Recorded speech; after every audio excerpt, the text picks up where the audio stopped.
So I'd like to extend a warm welcome to Clare Bourne Physio. I keep calling you that because that's your name on Instagram, but it's just Clare Bourne.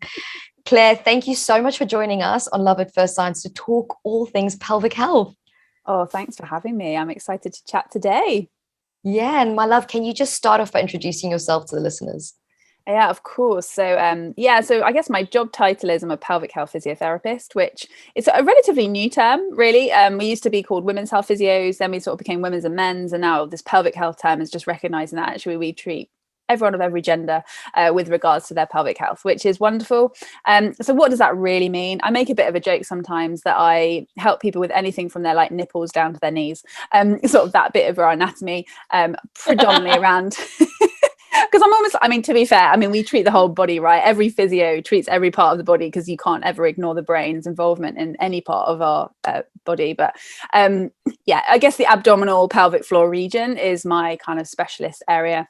Love a bit of pre and postnatal, but also just love working with, younger women who maybe are struggling with intercourse, or men who are struggling later in life. So it's an amazing job. I guess I do that part-time, and then I'm also a full-time mum. So I've got two of my own sprogs who are now 4 and 1. So they keep me nice and active and busy. But yeah, that's me. Live in London and just love a bit of life. Oh, Claire, it's so good to have you on. And I actually really wanted to bring you on because of your specialism around the core. And I know that your specialism is obviously working with women, especially postpartum. And I was like, okay, I got to get her in for that. But the last time you and I spoke, you really ended up blowing my mind in about 20 different ways when you started talking about how pelvic health is actually so interesting when we start looking at the male population. And to be honest with you, with all the knowledge I have and all the clinical papers I read, I didn't even realize that things like erectile dysfunction were related to things like people gripping their core too much, or not having that, natural breathing strategy where we let go of the core on the inhale. Yeah. And I was like, whoa. And then I was like, right, even more excited to get you on the podcast now. So before we kind of dive into all things women's health, can we actually just go down the men's health route a little bit? And for the guys that are listening, educate them. Yeah, absolutely. I think it's so fascinating, isn't it, how we can get so far through our lives and actually not know about some very key parts of our anatomy. And I guess we're massive anatomy geeks. And also for me, we went through university, no one told me really about the pelvic floor much at all. That has changed now. Let alone, again, it was all a bit like women's health. Okay, once you've had babies, you probably need to think about it. But this whole concept of men, they obviously have a pelvic floor, but kind of what we can also do to help them. So yeah, men, the male pelvic floor is in essence very similar to the female pelvic floor. Obviously, there are some anatomical differences that we can recognize. Women have essentially 3 holes, men have 2 for their urethra and their back passage. We have a vagina involved, so there's a slight changes, but essentially the muscles are very, very similar. And for men, they support them opening their bowels, their urinary control, but obviously a huge part being sexual pleasure, erectile function, and ejaculation as well. Now, not the only function, obviously there's other things like blood flow that also contribute to that, but the pelvic floor is really integral to that. And yes, not educated. I don't think I've met any man who's come up to me and been like, oh, so I know my pelvic floor and it's really involved in like all these other things. And you're like, they're just not told about it. And I think it's really sad. And I think actually just basic education, and there's been a big push recently, I think, to say, okay, younger girls probably in that, there's a new nice guidelines coming out that's suggesting that women should be educated more about their pelvic floor health and being more preventative. And I'm like, we need to do the same for men. Men also need to know about female pelvic health, but also men need to know about their own. So I hope one day that will happen. But yeah, it's so important to understand your own anatomy, especially with something so intimate, but very hard to talk about, right?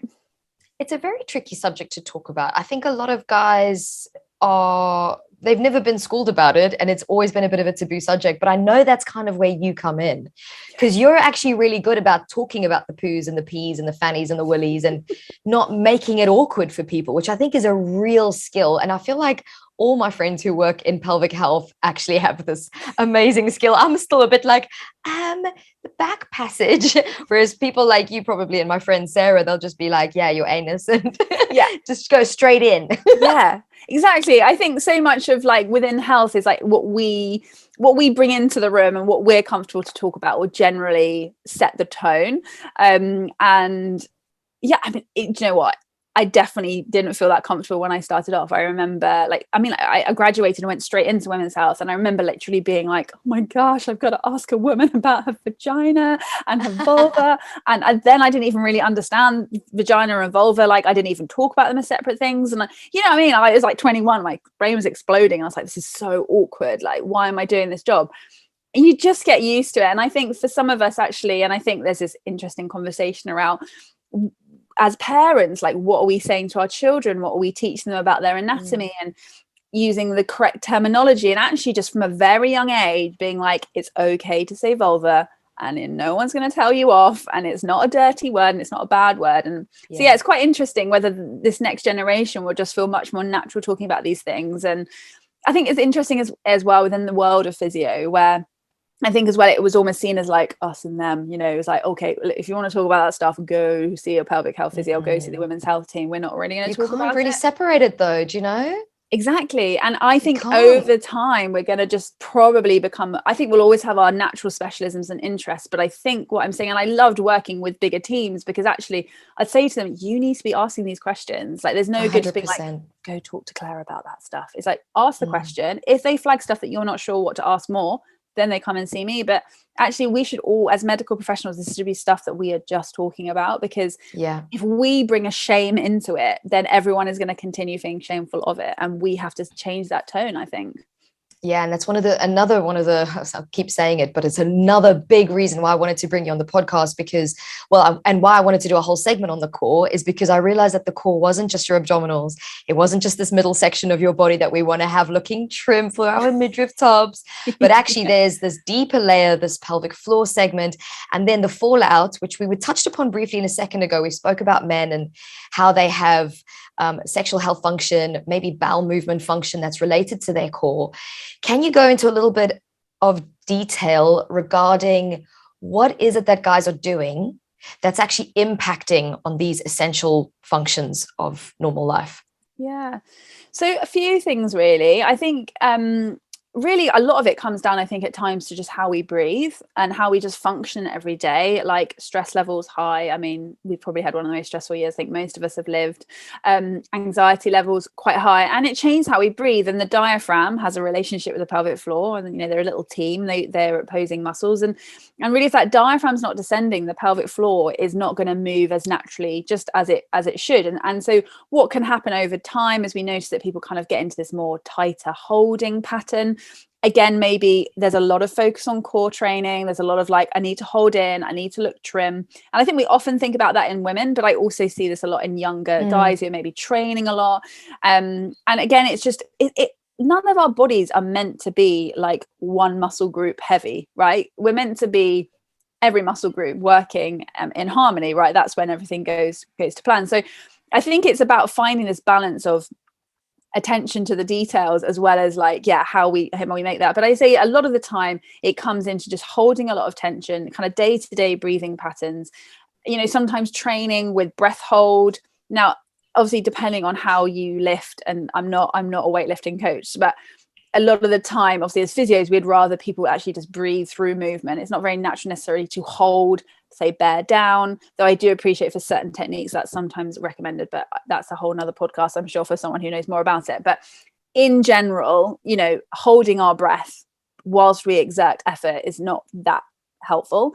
And so just how we can use the breath powerfully to help. So yeah, and that's the younger population. So off the older, this is all very generalization, but I say this is what we see.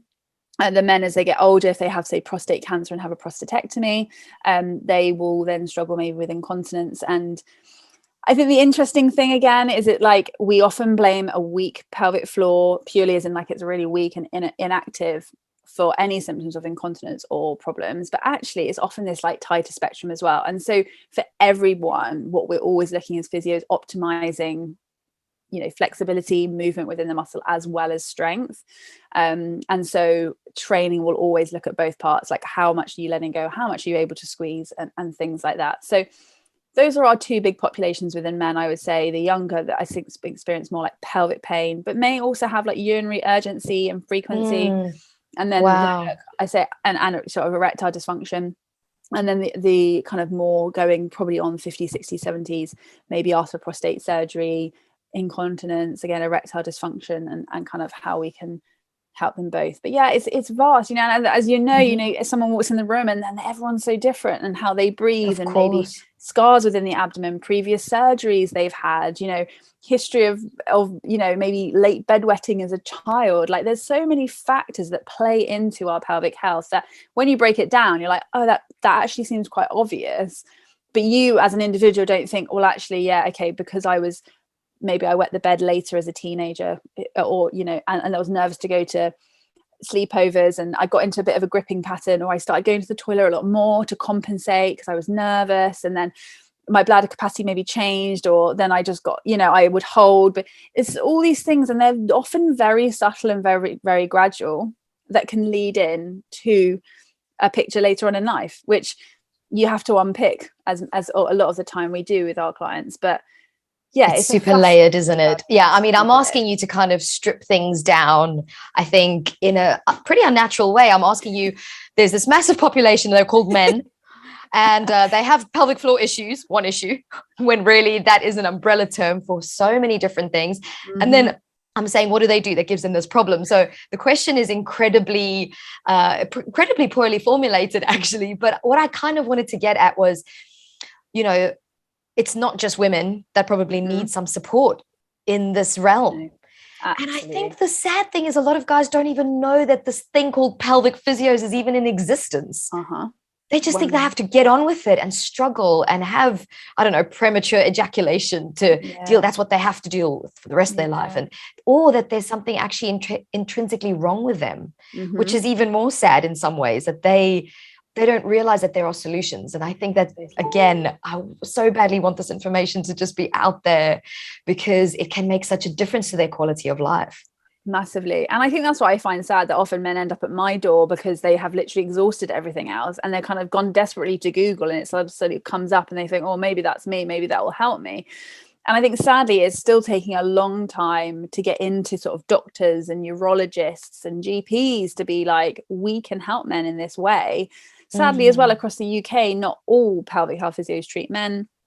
Services with the NHS, like, funding is very different for kind of the male pathway to the female pathway. And so there's a long way for us to go. But I agree, like, if the message can just be that there is help for these things, I mean, that's step one, isn't it? To try and then get people feeling more confident to come through.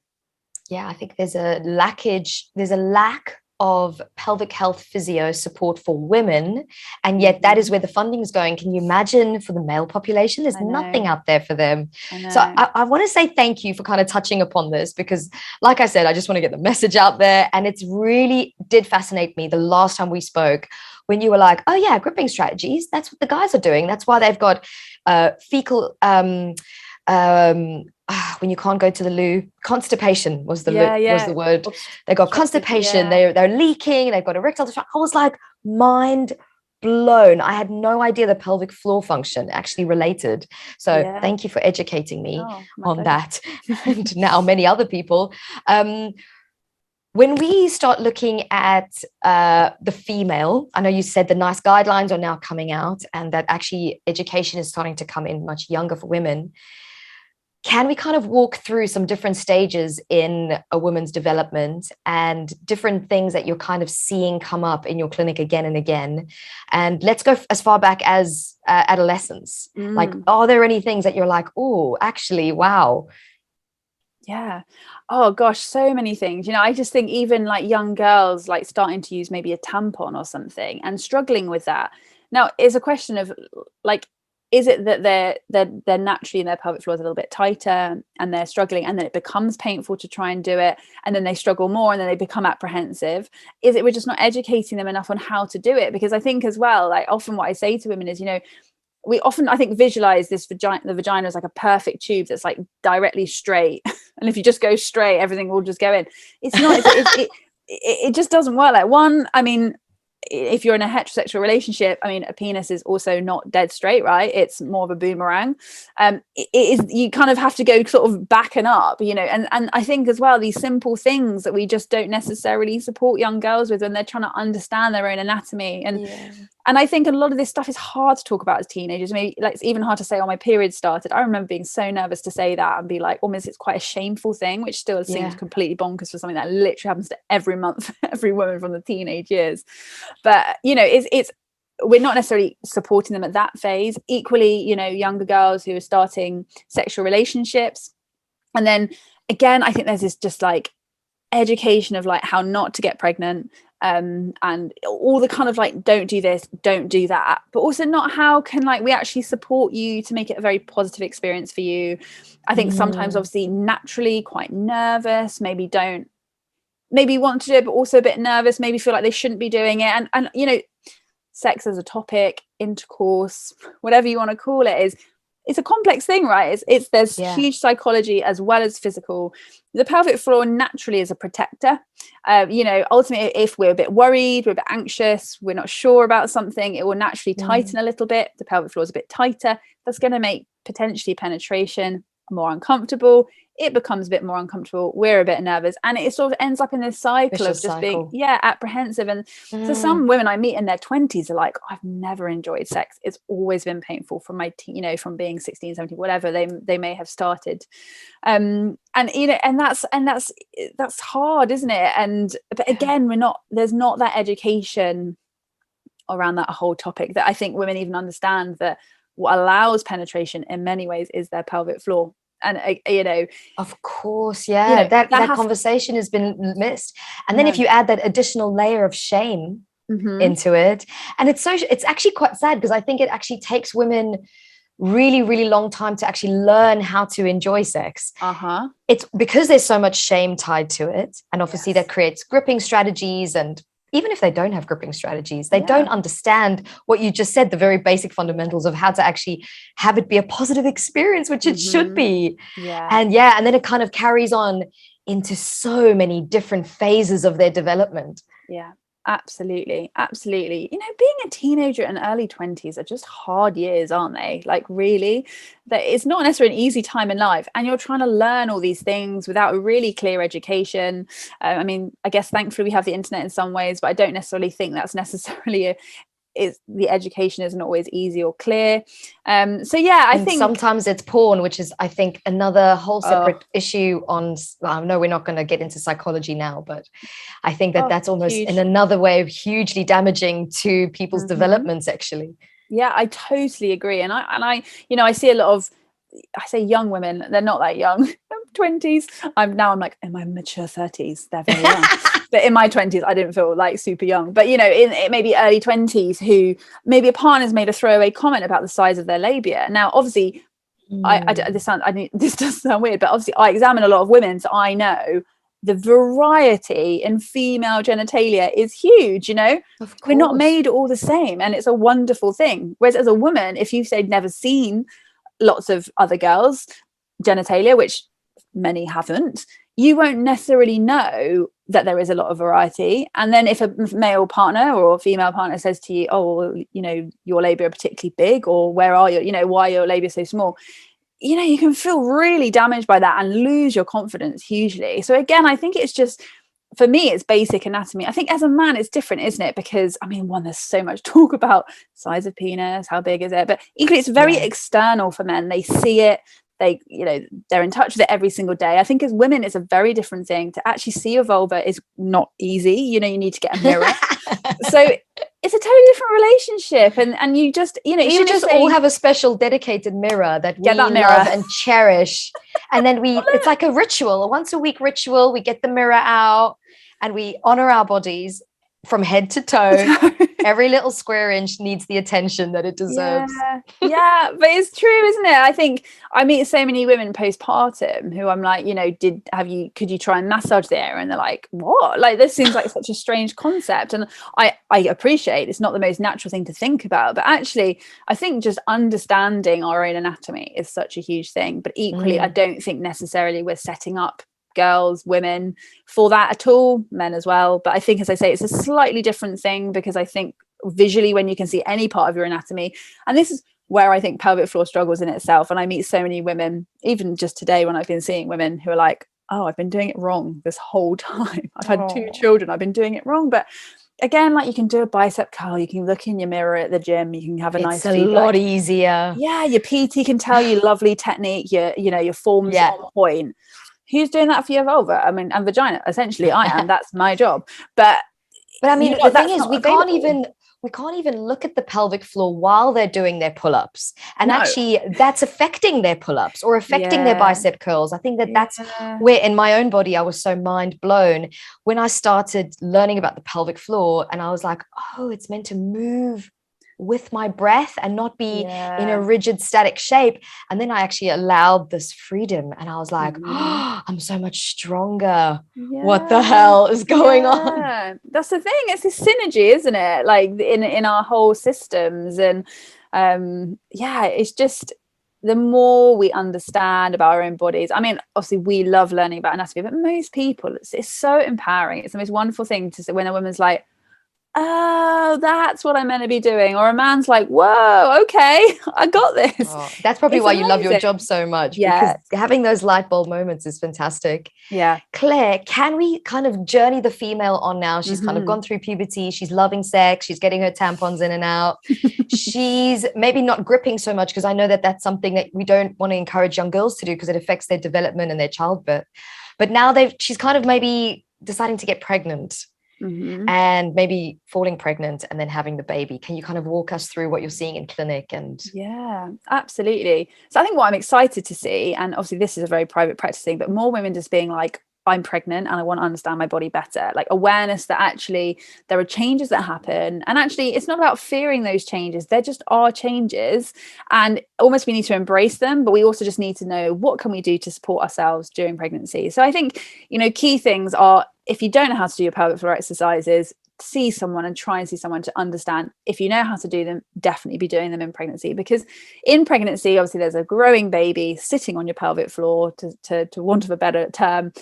There's a natural stretching and ultimately you can get this sort of weakening effect of the pelvic floor. So that's why it's been shown in research, if you do your pelvic floor regularly during pregnancy, you're reducing that risk of incontinence, 3rd trimester, say, and then into the postpartum period. So pretty important. So the other spectrum that I see with women are kind of varying aches and pains, pelvis, back, and more so. Sometimes that can be related to the pelvic floor, sometimes not. So, obviously it's an assessment to see kind of what's going on. But I just think overall as a population, what I'm seeing, and whether it's because I'm in London, and I'm saying this as a London born and bred girl, we're all a bit more highly strung. I'm a bit more busy. Life's a bit like, whoa, go, go, go, go. I can totally relate to that. Crazy bunch. A lot of like go-getters, maybe type A personalities. I don't know. I'm totally generalizing. But I generally think that most when I meet, I'm having to learn to just actually let's just let go first. Let's just find this resting place for the pelvic floor that isn't just like switched on slightly all the time. And then and it's suddenly just like, wow, again, like any muscle group, if you get it to its relaxed state, the contraction is so much better. I'm so glad you're saying this. Sorry to interject, but I teach a lot of yoga practitioners, because that's my background. And there is this Uddiyana Bandha where, Mula Bandha, where people engage the pelvic floor for an entire yoga class. Wow. Yeah, it's this is like a thing that people do. How is that possible? And I think there is huge fallout happening in these women. So it's so nice to hear someone with your knowledge and your experience going, I just need everyone to relax, please. It's great. So yeah, it's fascinating. And I talked to a lot of women about like, I was told in my yoga class to do it a bit like this, and I think in some ways we have just incredibly overcomplicated doing a pelvic floor contraction. Essentially, the research states, think about holding in wind and letting it go, and it's as simple as that. And often when women just get in touch with that, they're like, oh, it's so much easier. And I think a lot of the disengagement with pelvic health or doing it is just because they don't really get it, and they're like, I'm trying to go to floor 8 and come back to floor 3 and then go to floor 10 and come and I try and do it, and I'm like, okay, 8, maybe back at 3. I can't do it because I'm then holding my breath, and it just, for me, I just messes it up. Yeah, it just messes it up. Now, I don't want to be critical of anyone because I know we're all trained in different ways, but I think I'd love that message is just like, let's not overcomplicate this for women. Let's just cue the back passage. Let's get a lovely contraction. Now, everyone is slightly different. And obviously I examine women. So I don't just use the same cue for everyone if it's not working, but we have to look at general population as well. That's what essentially research does, right? Can we apply this to general population? Yes, for most women and men, thinking about holding wind is a lovely place to start. And so I always just say, let's get back to Everyone basics. knows how to stop a fart in an elevator. We've all done it. We have all done it today. We've all done it. So get in touch with that and you're flying. So again, just getting back to stuff like that is wonderful in pregnancy. And I think there's a lot of, there's like real myth busting. There's a lot of this like, oh, well, you know, and again, I hear this a lot within the fitness population. You need to stop at like 35 weeks of pregnancy because you don't want your vagina to get too tight and the baby won't come out. And it's like, okay, that's not how it works. That's not how it works. Essentially, and if it's a pelvic floor is letting go and it's contracting and it's letting go, then you're doing great. Yes, if all we're thinking about these pulses and this tension, I mean, you'd probably want to stop that earlier on than 35 weeks if you want to try and undo that, you know. 100%. Again, studies have shown that women who did pelvic floor ups to the birth didn't have an increased risk of tearing or a need for an episiotomy. It's about how we do it. And it's true of any exercise, right? If we do it well, we do it effectively, and we make sure we let go, then it's a wonderfully empowering thing. And so I think that's the main message I try and work with in pregnancy is, one, if you've got pain, it's treatable to some extent. I'm not saying I'll promise I'll take it all away, but there's a lot of things that we can do to keep you active, keep you mobile. And let's nail this pelvic floor. Let's get it right now.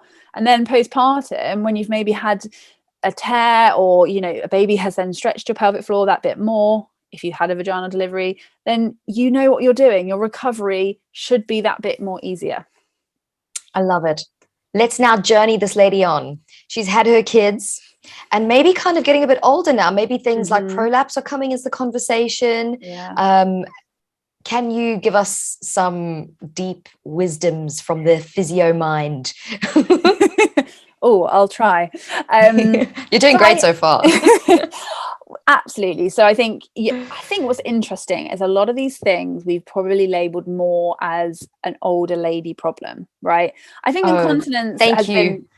I love you for saying this. It's true, you know, like we're like, oh, you know, prolapse maybe when you're in the menopause. No, sadly not. You know, actually, I think incontinence has become much more talked about, and it's quite a bit more like, okay, yeah, it impacts anyone. After you've had your kids, you probably don't want to jump on a trampoline because you might leak yourself.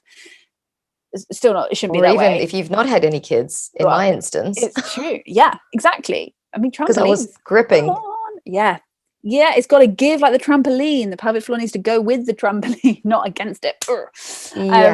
So incontinence, I think, more recognized, potentially being at any point in life, particularly recognized in the mum population. Prolapse, however, still very taboo. I mean, first of all, what is a prolapse? Let's start with that, because a lot of the time, it's not even. A lot of people don't even. A lot of physios don't even know what a prolapse is, which blew my mind. Yeah. So obviously, as we know, prolapse is a term that can refer to different things. You might have a disc prolapse in your back. From a vaginal prolapse point of view, what we're talking about is one of the pelvic organs descending from its position into the sort of vaginal canal. Now, that can be a bladder, the urethra, the womb, the small bowel, the large intestine. So it's a variety. Normally what women will feel is like a dragging, a heaviness sensation, like there's a tampon in the wrong place sort of feeling. So it's variety. Yeah, and it's not uncomfortable, easy. Not nice. Uncomfortable. There's a feeling of just like something's not right in my system, and I have no idea if that's when you've never had a baby before as well, and then you're suddenly feeling these things. You're like, well, is that because I've just had a baby? Will it go? Am I meant to feel this? Am I not? What am I feeling? There's so many questions, and then so scary. And then you're seen at 6 weeks, potentially with a very quick check, and you're said, are you fine? And you're like, well, I don't really know if I'm fine, because I don't really know what it is to have a baby at be 6 weeks postpartum. Maybe I'm meant to feel normal, and me like now, maybe I should want to go for a run, but maybe it's only 6 weeks. So maybe, you know, you have all these questions going around your head, and you're like, I don't know if I'm okay. I don't. And you can't look inside you and be like, oh yeah, everything's looking good down there. Yeah, there's no way of knowing. So, you know, I think we leave women really in the blind. So yes, prolapse for some women will, rear its head in menopause, but actually it's quite common within they're saying like 50% over women who are over 40 might have a prolapse. We don't really know. Some would be like, no, arguably they think it's higher. I think ultimately for a lot of women there are some vaginal changes. In my opinion, it's nothing to worry about, it's nothing to fear. It's how we support women through it. And actually saying, you know, obviously as a woman, if you think, oh my goodness, my organs are falling down and out, what do? Hold. And then it's like, no, but now all you got to do is do your pelvic floor squeezes and it will get better. And you're like, okay, so I'm holding and I'm squeezing. And again, I often just like, you need to know that it's okay to let go, because actually you can't do anything from this constantly fearful state. Women stop moving, they stop exercising, because again, the education we're giving them is don't lift anything. Okay, so how am I a mum? Because I'm lifting my children. Don't exercise. Okay, but you told me I shouldn't put on weight because that won't help, but I'm not allowed to exercise. You know, the mixed messaging is like mind-blowing, and it basically paralyzes women to this state of like complete fear. They can't stop thinking about it. They're analyzing everything they do. And I'm saying partly this because I have lived this, so I'd say none of this lightly, because I've been this woman and I've had the clinical knowledge, and I still found it very hard to live. And I think there's a lot of change in the language now, and we're challenging a lot of these norms, and it's very exciting, but that message is still not fully out there. And I say a lot of the work I do at the minute is with women with prolapse, and just being like, you know, it's okay for you to exercise, and we need to get you exercising. That actually helps the prolapse. Absolutely. And again, this is the thing, isn't it? It's like, it used to be like, these things are bad for your core, these things are bad for your pelvic floor, and it's now like, no, they're not bad. Again, you know, a lot of it comes down to intra-abdominal pressure and how we manage it. Yes. Thank you for saying those words. Those are my favorite words, all in a collection. Intra-abdominal pressure, everybody. Some people still, physios are not taking into account the intra-abdominal pressure. It's crazy. And it's labeled as this really like negative thing. It's like, no, like we need intra-abdominal pressure. It's a team member. Yeah, it's part of your core system. Yeah, like thank goodness we freaking have it. Otherwise it'd be like jelly on the floor. So yeah, we need to empower women and educate that they have intra-abdominal pressure, and how we help them to understand when their body's maybe not dealing with that pressure quite right from certain movements. But again, saying like your functional everyday life means that this pressure is going up and down naturally. Your body is able to respond. And now what we've got just to help it to do is how it deals with that pressure in certain movements. Say if running is your issue or jumping is your issue. But no, like a pelvic floor that has just been through childbirth, maybe has had a tear. And then we're saying to it, okay, now deal with this really sharp increase of intra-abdominal pressure at 6 weeks postpartum. Surprise, surprise. It's just like, could I just have some time? We would, I always say this, but like, would we really, if we tore our hamstring and then we'd maybe had surgery, and then at 6 weeks after surgery, we'd be like, great, let's go for a run. Because we would be referred to physio, right? Because they'd be like, you've had big surgery on your leg. You'd have some rehab. Whereas the pelvic floor, it's like, no worries, we'll just cut it, we'll stitch it back, we'll give you 6 weeks. And then, I think you could exercise now. Okay, what does that mean to anyone? And what kind of exercise do you mean? And there's so much going on. But what if someone's really left their pelvic floor for a significant time? They've left their prolapse for a significant time, they've not sought help, they've maybe been a bit embarrassed, and things have really progressed to the point where things are quite serious. What is the protocol? Yeah, I mean, in my opinion, it is never too late. And even say if we're talking like a woman needs to go and have surgery for symptoms, which sometimes is needed. And I never want to present that like physio is the solution for everyone, because it's not the truth. Sometimes there is a point where surgery is required. However, surgery, important, rehab, together. So I always think, look, let's try and get your pelvic floor as strong as possible before you go for surgery. And then again, let's try and keep you going and get you as strong as possible to support the surgery that's happened. Again, if there's too much of this, it needs to be conservative or it needs to be surgical, it's like, no, they can come together. So 100%. It's never too late. And I've even seen women in clinic who've had 2 surgeries and are then like, I don't think I really ever gave my pelvic floor, and I don't want to have another surgery, even though I'm a bit more symptomatic and I don't want to. What can we do? And I'm like, great. And actually, there's so much that needs to be done to help them with their breath strategies, with their movement strategies, with their pelvic floor activation, doing it in standing. I mean, this is a whole nother thing we need to talk about. Like, so much of pelvic floor is just like, do it lying, doing it sitting. Okay, well, what about functional? Yeah, it's just not functional. Yeah, like get into walking. Go and walk. Right. Yeah, exactly. Totally. It's just, we need to just be, I think we just need to continue to shake up this whole conversation, which is exciting that we're having this now, because we need to have these more and more, and it be everyone's responsibility, and us all take responsibility for ourselves. as well, I think being proactive about your own health is so important, but sadly it's not easy if it's not free, because investing in it is not always easy. It's not always where you have money to do that. So yeah. So babe, you lightly touched upon it, that actually this was your experience. You ended up having a prolapse yourself. And I think it might be quite encouraging for people to know your story, because it gives them some hope. Yeah, absolutely. I'm so happy to talk about it, because I kind of wish that I'd had someone like me saying it when I was in that place. So I had my first child when I think I was 28. I always forget now, but I think I was 28. No, 28. I was 28. The years just merging into one. I was 25. It's all a bit like marriage, kids, some point, 10, 30, something else happened. Yeah, not sure. So I think I was 28. So yeah, in my mind, I was treated a bit like a teenage pregnancy, because in certain parts of London, 28 is super young to have kids. Yeah. And on paper, textbook pregnancy, really a textbook delivery. I had a slightly longer sort of pushing phase, stop-start contractions, wasn't the easiest to get the baby out, but had no significant damage to my pelvic floor. And I was like, I've aced it. That's amazing. This is exactly how the plan was meant to be. I'm such a good pelvic health physio. Yeah, exactly. Look at me, just shooting babies out. Anyway, didn't turn out that way. I didn't feel traumatized. It was generally very, very good. And then just as the weeks went on postpartum, again, I'd never had a baby. I had the theory. I knew what happened. I'd never lived it. And I started being like, I don't know if things feel right down there, but equally everything's quite uncomfortable. Everything's got stretched.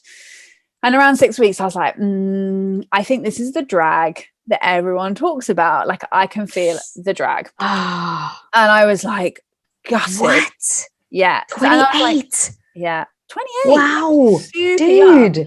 I know. And so thankfully, I'm in the right field for this sort of thing. So I messaged a couple of mates who are physios, and I was like, can you assess me? I think I've got a prolapse. And they were like, sure. So, they were really, really helpful. And they're like, yeah, you do.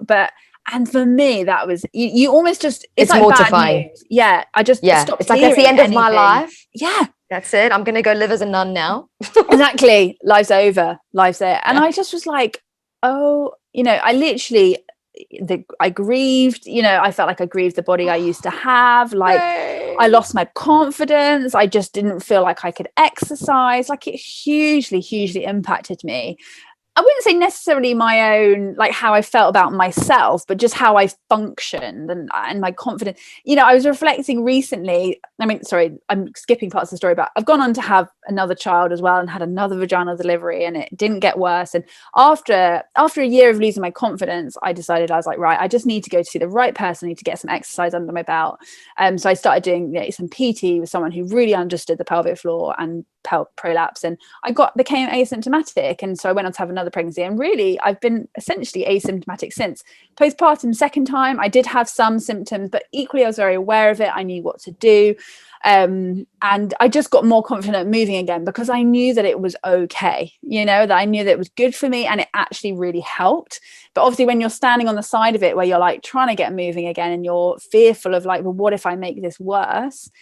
It's a hard place to stand. But almost like once you get through that wall, you start being like, oh, moving is really good for me. And actually when I don't move, often is worse. And actually what I noticed at times when I'm more stressed or has been quite stressful, and maybe my pelvic floor actually feels tighter, I'm actually more symptomatic as well. And this is the other thing. Yeah, that is so counterintuitive. Right. Yeah. But I equally see this with a lot of people. And I think, again, it's because when everything's super tight, it can't just give when it needs to give. And it's part of that, it's part of that ability to just let go and respond. Maybe the tightness is making things worse. Exactly. So often kind of pushing. Yeah. Well, yeah. There's so many things I think it contributes to. Equally, my breath probably changes and just how everything's firing. But yeah, it's super, super complex. But I think what's so important is just that message of like, it's not the end. And it feels like that it feels like a death sentence. And it's and it's not that my prolapse has structurally gone. I still have, if you examined me, someone would be like, oh, you still got a prolapse, but I don't have symptoms of it. So this is the main message. It doesn't always disappear, but your life, your symptoms, it doesn't have to hold you back. Now, obviously, prolapse is again on a spectrum, and everyone's slightly different, but we have got to get this message out there that 1, it is okay to move with a prolapse, 2, you have to function with a prolapse, and 3, we need to just support women to know that it's just not the end of the road, that they'll never do these things that they love again. And I'm finally at a point where I feel like I could run again. Partly that's just from exhaustion and 2 kids and lockdowns and many things. I'm sure physically I could have run a lot sooner, but I just haven't got around to it. But yeah, really important that we get that message across. So inspiring. Yeah. And recently I just reflected on, like, I was in the supermarket with both my kids, and I've not really done that ever because of lockdowns and blah, blah, blah, and lifted them both in and out of the supermarket, pushed them around in the trolley. And I had this like real moment of like, I'm doing this because I used to be terrified to push one kid in a trolley because it made me really symptomatic and aggravated. And I was like, wow, look, this is great. You know, so there's these shift moments where you're suddenly like, I don't think about it anymore. Like, this used to dictate my thought processes every day. Could I lift this? Can I lift that car seat? Could I pick up my kid? Yeah. And I was just like, it was all consuming. It is. But babe, if someone has a prolapse, is it that it's never, ever going to be reversed? Is it that it could be totally reversed? Does it depend? It depends. Essentially, again, research suggests that yes, for some, it will go back, in the sense of like the tissues will be more supported and the prolapse won't be evident. They say it won't be coming down. I say that's not necessarily loads of people that I see, but the focus really with everything that we do is on symptoms. And yes, that might mean there is also, because again, prolapse is on grades and stages. It might be that a grade improves, or there is just less descent, there's more support. But really the symptoms are the main. And most women actually, when they say, they're like, I don't care if it looks different, I don't care. Yeah, they just want to be able to urinate. Right. Yeah, and not feel the drag. Exactly. I want to look after my kids. I want to take my kids to the park and not think about lifting them in and out of a swing because I'm not sure if I can lift them, you know. Yeah. That's the stuff that women care about. You know, fine if you examine me and it's still there. I mean, who you know, I cared for a while, and now I've got to the point where it's like, no one sees it. So whatever, like, it's completely irrelevant. It's internal. So irrelevant.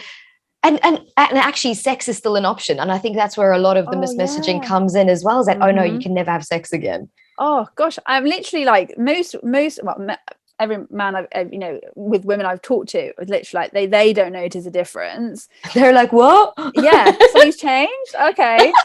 But for women, it's more like, I think, the confidence of like, I am structurally different. How do I feel about myself? And I think it's such a huge psychological thing, isn't it? It's massive. Yeah, I mean, your anatomy is in essence changed, and what's that going to mean for you? It's like an amputation, isn't it? You've got to mourn the loss of the limb. Yeah, but it's mourning the loss of the change of your actual internal structure. Exactly. But what I say to women is, once you're back doing it, and once you're back realizing that it is okay, for most women it's not uncomfortable. Sometimes certain positions may be better than others. Sometimes if it's postpartum, particularly in breastfeeding, vaginal tissues might be drier, and that's actually more of the issue. But once you get to a place of actually being like, it's actually all right, again, the confidence goes up, and you'll find, and it's all good in the hood. Yeah, exactly. Babe, I can just imagine some little client lying on their table all afraid, and then you're like, yeah, I've had one of those. And then being like, what? You're like, yeah, had it off my first one. And then I still had a second, and I've still got an amazing husband and all good in the hood. And I go for runs and I lift my kids in and out of the trolley, and they must be like, thank you.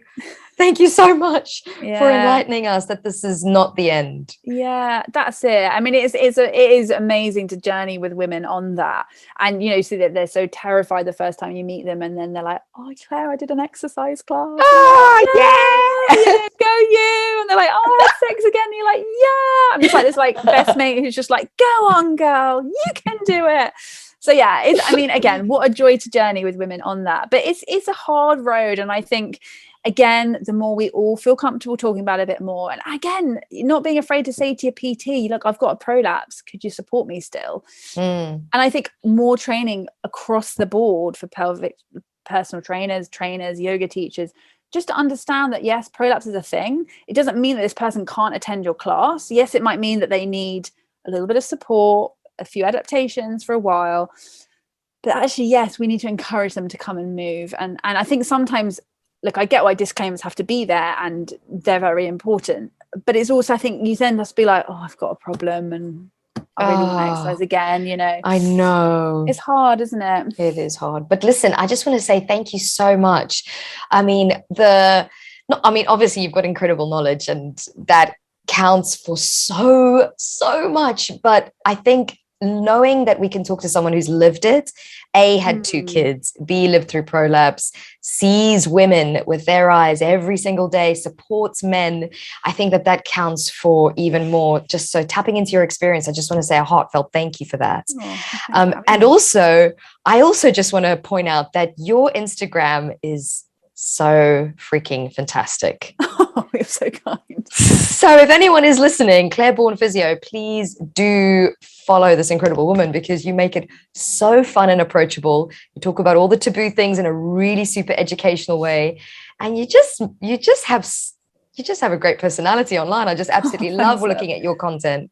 Oh, I love just having a bit of fun with it, and I think this is what we all need. You know, I think what I just want to be is like, just connect with people about it. And often once you bring that energy of like, oh, this is great fun to talk about, then like, okay, let's all talk about it, have a bit of fun. Life's too short to be too serious about things, eh?